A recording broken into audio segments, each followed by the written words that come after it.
I'm Brittany. And we are Britt and Paige's Excellent Adventures. And the goal for us is to eventually reside permanently outside of the USA, whether that will be slow travel, whether that will be finding a new home, we're not really sure. So far we've done a couple of trips. Both of them have been to Europe. One was in January 2023, one was in January 2025.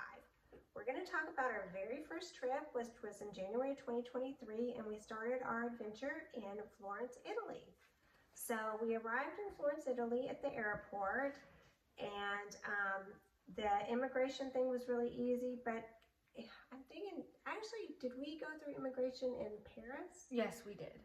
Okay, so we actually, and that was really easy enough I almost forgot, though I do remember they had a automated reading your passport. Yes. And for some reason it wasn't reading mine. So and they had to get a person. Yes, and we were separated for a little bit. This made me nervous. But I got there, and that was all there was to it though. And then so when we arrived in Florence, really there was nothing. It was like arriving on a domestic flight because it's within the EU. And then we tried to figure out how to take a taxi, and we went and we asked the woman who worked at the information desk at the airport about how much money she thought we should change in order to take a taxi. And she was like, you know what, you don't really need to do that. We have a train, and you can just take the train, and it's a lot cheaper. And she was definitely right. The train was just right outside the airport. They had one of those automated kiosks where you could just have the menu in English, tap where you wanted to go, tap your credit card, and it was super cheap. What, like $2-3? It was cheap enough we don't remember.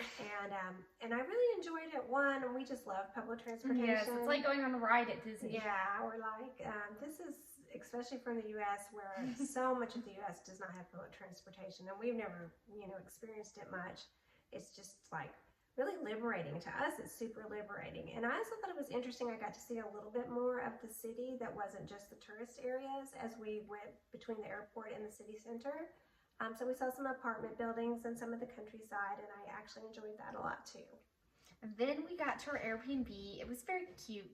It was very historic looking. It had a door that was like a medieval door, and it had a circle that you just kind of pulled to get in there.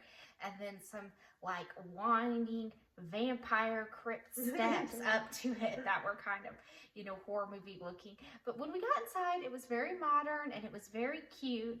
And we were so tired from our international flights, and we just wanted to shower and go to bed.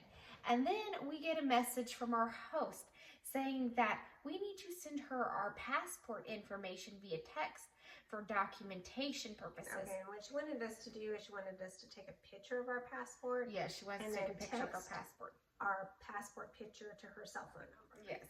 And understandably, this really freaked us out. I mean, it sounded like straight out of an identity theft commercial, and like, who falls for that?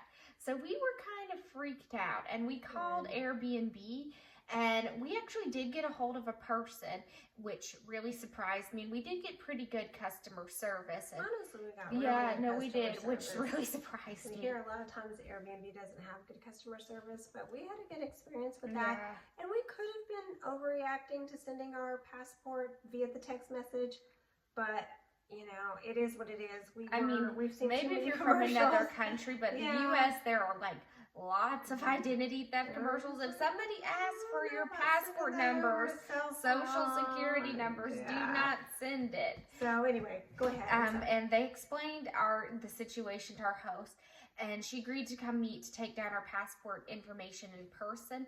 I don't know if this is something legit for documentation purposes or if it was just her policy, but we were able to resolve that. And wow, we were super pleased with our Airbnb. Ultimately, we think for future reference, when we land in a new country, we want to get a hotel, especially after like a really long international flight. Like if, say, we went to not Albania. We went to Albania after Austria.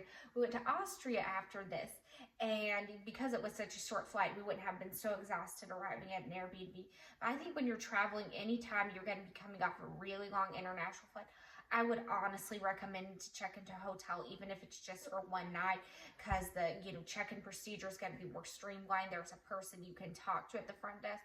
Again, we did actually, to be fair, get good customer service with Airbnb, but we were on the Well, phone like an yeah. hour, and well, not that long customer service for because we were so tired.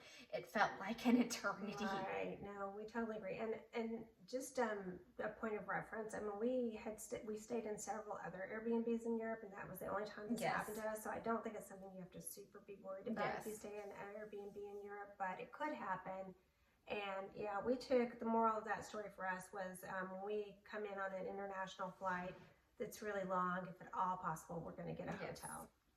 So, but again, aside from that, the Airbnb was very nice. It was probably, about 10 minutes outside the city center? Yeah, I would say 10-minute walk, not 10-minute drive. Yes, 10-minute walk. Everything was super walkable.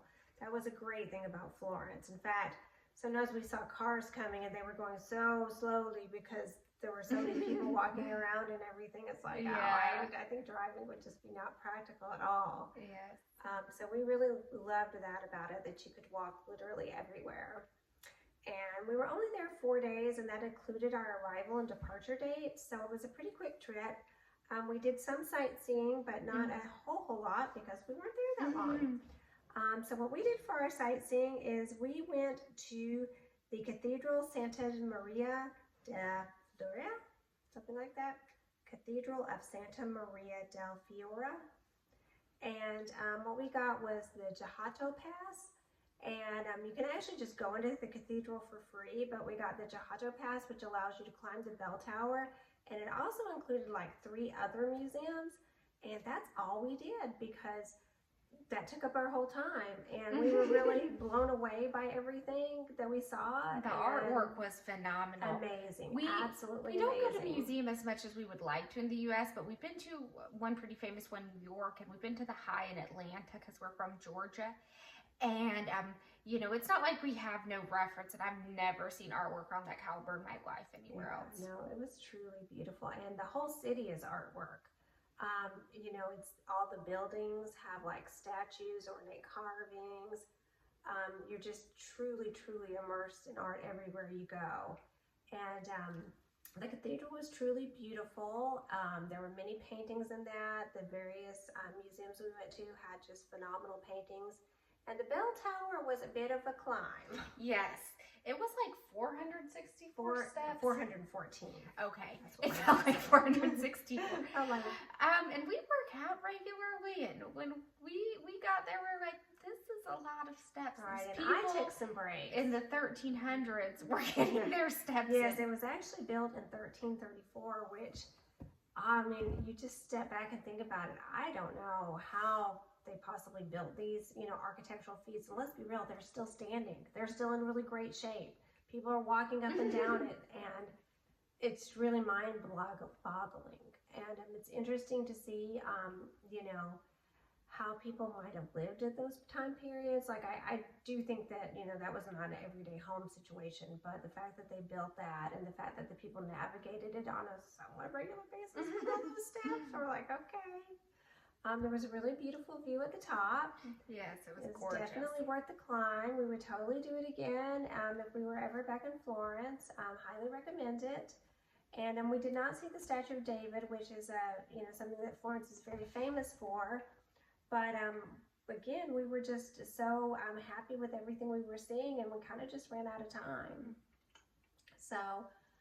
Also, it kept us really busy, and we did not eat out any, so we cannot comment on that dining scene in Florence. We went to Pegna every day. Pegna was the grocery store And we went to every day. I don't know. And we went to Conad. Sometimes we went multiple times a day. Sometimes we would just go in there and get a snack. We had a really small fridge at our Airbnb. It was like a hotel mini fridge, so we had to go sometimes multiple times a day. Well, and sometimes like we would be out sightseeing and we might walk over to the grocery store, get a little food, sit down, eat it, and then go do some more sightseeing. We thought the food was fair. To be honest, probably a little better than fair, but we were really expecting this like out of the world, breads and fruits, and I thought it was better than what we have in the U.S., but not. It didn't dazzle me. I was not like, oh my gosh, this food is amazing. No. So I don't know if the dining out experiences could have been different, but we were not that impressed with the grocery store. One thing about the grocery store is even though you're in this like hyper touristy area, we found that not everyone spoke English, which is, obviously, maybe it was silly to think that they might speak English because it's not an English speaking country. But it is a very, very touristy area, so you might want to keep that in mind if you're traveling there. That being said, we thought the people were very friendly. We kind of made friends with all the people at the grocery store in the very brief time we were there. And even though we couldn't speak the same language, they're very used to English-speaking tourists, so pointing worked wonders, holding up the credit card question, Yeah. And we had a lot of really good experiences interacting with the people who were working at the grocery stores and just anyone we interacted with while we were there. We thought January was the time to go. No, it definitely was. I'm so spoiled. I'm like, I never want to go to Europe, not in January. I've seen some of these realistic travel TikToks during like summer where they show all the people and it's just like, oh my gosh. Yeah. So it was a little crowded for our taste. Actually, in January, I wouldn't say it was crowded, but there was more people than we were thinking. It might have been, yeah. So I can't imagine like during summer what it's like. Yeah. And the weather was actually really kind of good. No, we bought heavier coats for some of the colder countries we were going to. We didn't need them at all. And as often as not, we ended up taking off our sweaters. One thing that happened to me, and I mean, I feel like I can't even say this is a travel hack. This is a travel kind of obvious, but sometimes you can fall into doing things that are obvious things not to do. We do live in a warmer climate. We didn't really have any winter boots, so I bought some winter boots for the trip. And I tried them on, but I didn't really walk around in them much. And when I got to Florence and started walking, I realized they were just definitely too big. They were rubbing blisters, super uncomfortable, and you're doing so much walking that is just not a good combination. So what I ended up doing is I went to the pharmacy and I got myself some insoles for my shoes. And they were pretty expensive. Like the cheapest ones I could find were like $50.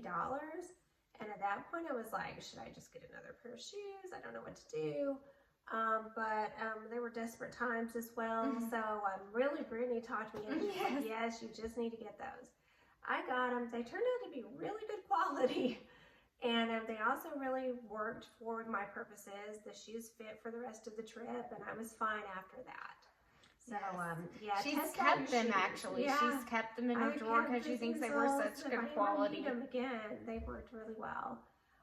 So yeah, walk around in your shoes if they're new before you, go off on a trip halfway around the world, or maybe not halfway around the world. I don't know. A third of the way around the world.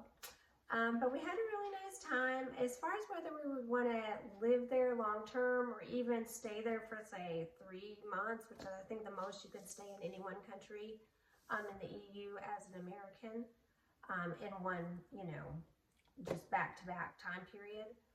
We were not there long enough to know, to be honest, but it was beautiful. The people were friendly. One thing I regret is we did not make it a priority to do like a day trip to the Tuscan countryside. I would really like to do that. Liked to do that too. But other than that, I really felt like, even though we were there for such a short amount of time, that I felt like I got a lot out of it, and it was definitely worth it. So those were our thoughts on Florence, and our next stop was Vienna, Austria, which we're going to make a video about that. Yes. And we hope you all have a wonderful day, and thank you so much for watching. Bye. Like and comment and subscribe. Yes, like, subscribe, please.